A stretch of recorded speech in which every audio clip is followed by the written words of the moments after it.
Cours numéro 14, les cercles de l'humanité et les différentes voies. L'être humain peut être classé en plusieurs mondes, ou cercles. Le monde extérieur, ou cercle extérieur, composé des hommes ordinaires. Puis le cercle exotérique, dont font partie ceux qui s'intéressent à un enseignement. Il y a 4 portes d'accès à ce cercle. Le troisième cercle est le cercle mésotérique, composé de ceux qui non seulement s'intéressent à un enseignement, mais ont commencé à en appliquer les principes, à se mettre sur un chemin spirituel, comportant une pratique méditative, l'application de certaines règles de vie, de qualité morale. 3 voies différentes peuvent y être pratiquées, correspondant à 3 types d'écoles différentes. La voie du moine, plutôt pratiquée par l'homme à prédominance émotionnelle, la voie de l'ascète ou voie du fakir, plutôt adaptée à l'homme physique, la voie du sage ou du savant, plutôt appliquée par l'homme intellectuel. Certaines personnes engagées sur ces chemins peuvent alors un jour arriver dans le cercle intérieur, le cercle ésotérique. Partout où un enseignement est dispensé, les différents cercles coexistent. Il existe une voie particulière, directe celle-là, elle est appelée la 4e voie, ou voie de l'homme rusé. C'est la voie adaptée à l'homme d'aujourd'hui. Les soufis comparent l'être humain à une maison. Ils disent que dans son ignorance, il n'habite que dans la pièce la plus petite, alors qu'il y en a 4 autres plus spacieuses. Par peur, il ne sort jamais de sa pièce habituelle. Certains sont plus curieux et partent à la découverte des autres chambres. L'une des chambres est celle de la voie physique. Certains l'explorent et la trouvent tellement intéressante, comparée à la petite chambre dans laquelle ils vivaient, qu'ils y restent toute leur vie. Ils arrivent là à acquérir une grande force, la maîtrise de la volonté, grâce à beaucoup de sacrifices, de renoncements, et d'exercices qui peuvent parfois nous sembler très bizarres. Telle acquisition de cette maîtrise se fait au détriment de la possibilité d'aller explorer encore d'autres chambres, une vie n'y suffit pas. D'autres, moines, mystiques, artistes parfois, choisissent d'aller visiter la chambre dans laquelle on apprend à transformer son monde émotionnel, pour l'orienter vers le sentiment de dévotion envers le divin, l'amour de Dieu, la force de la beauté. Mais cette transformation s'effectue souvent au détriment du corps, qu'il faut brider, ou qui se dégrade à un point tel que l'évolution recherchée devient impossible. D'autres encore s'arrêtent dans la chambre correspondant au développement de la connaissance. On apprend à y comprendre les autres et le monde. Mais, de même que l'ascète et le moine, le savant va passer toute sa vie dans cette chambre. Aucun de ceux qui sont engagés sur l'un de ces 3 chemins ne parviendra à explorer la 4e chambre, la plus belle, la plus élevée. L'ascète pense vaincre une force du mal qui domine le monde de la matière, les assurins le moine pense dominer une autre force du mal, Lucifer, qui domine le monde astral. Le savant croit vaincre la force du mal qui sclérose l'intellect, Ahriman. Ces 3 voies sont très difficiles. Elles nécessitent de se retirer du monde et de s'engager dans une école spécifique à chacune de ces voies, et ces écoles sont rares et pas toujours sérieuses. L'ascète y imitera un maître, le moine devra se soumettre absolument à l'autorité de son maître, le savant apprendra longtemps de ceux qui l'ont précédé avant de pouvoir devenir lui-même créateur. La voie adaptée à l'homme d'aujourd'hui est la 4e voie. Elle n'exige pas de se retirer du monde mais permet de continuer à vivre une vie familiale, sociale et professionnelle.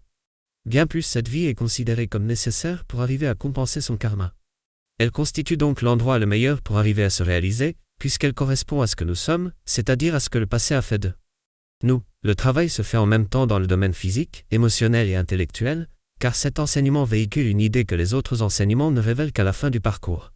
Cette idée est qu'il suffit pour évoluer de produire une certaine substance, une énergie particulière que l'élève de la 4e voie apprend à produire lui-même ou à tirer du monde extérieur.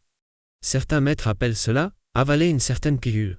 À ce moment-là, le chemin qui sur les autres voies dure toute une vie, ne dure que quelques années pour celui qui est vraiment engagé sur la 4e voie. Cela signifie d'une part la pratique de la méditation et de la présence à soi, mais aussi développer certaines qualités morales dans ses relations aux autres, et enfin acquérir des connaissances sur soi-même et sur les principes qui régissent le fonctionnement des mondes. Dans la 4e voie, il s'agit non seulement de comprendre intellectuellement ces principes, mais de les vivre et de les ressentir en soi.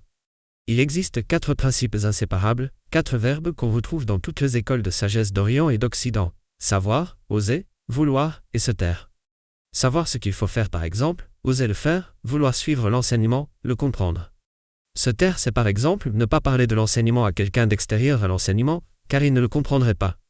C'est aussi arrêter le bavardage inutile. La 4e voie correspond à la Rose-Croix véritable ou Rose-Croix chrétienne, qui n'est pas en lien avec les mouvements qui se disent rosicruciens. Les 3 premières voies existent depuis toujours, et continueront d'exister pour permettre à quelques rares cas particuliers, pour des raisons karmiques, de se réaliser. Elles continueront d'exister pendant longtemps pour permettre à des hommes et des femmes d'évoluer. La 4e voie, elle, a la particularité de ne se manifester que périodiquement, et pendant des durées ne pouvant excéder un ou car elle nécessite d'être adaptée chaque fois de façon neuve à la contingence, faute de quoi elle se scléroserait. En effet, si les élèves survivent à l'instructeur, ils continuent de porter l'enseignement mais celui-ci graduellement se dégrade. Chaque fois il faut un nouvel instructeur porteur d'une nouvelle impulsion, seul capable d'amener un progrès dans l'humanité. C'est pourquoi ceux qui se réclament d'une ancienne tradition font référence à un enseignement déjà sclérosé. Cette règle des 100 ans était vraie jusqu'au début du XIXe siècle. Aujourd'hui, la Terre et l'être humain sont dans un état d'urgence spirituelle tel que les choses vont plus rapidement. Le véritable moyen d'aider la Terre est d'avancer sur un chemin spirituel, à condition qu'il y ait un nombre suffisant de personnes qui le pratiquent avec sérieux. C'est la raison d'être de cet enseignement. Autrefois les mystères étaient gardés dans des écoles. Aujourd'hui, il est possible tout en restant dans le monde extérieur de faire avancer les choses, par un certain niveau d'être que l'on manifeste, en montrant l'exemple. C'est cela qui pousse l'autre à venir poser la question. Mais comment as-tu fait pour être comme tu es ? Point. Seulement quand cette question est posée par l'autre, il est possible de lui répondre. Il n'est pas indiqué par ailleurs de vouloir convaincre les autres de la justesse de cet enseignement, de vouloir les convertir. Cela ne mène à rien. Pour s'engager sur un chemin spirituel, il faut 3 principes. Vouloir rencontrer son Créateur, en ayant conscience que nous lui devons tout, être toujours bienveillant avec les autres et être toujours sincère et honnête avec soi-même, s'accepter comme nous sommes.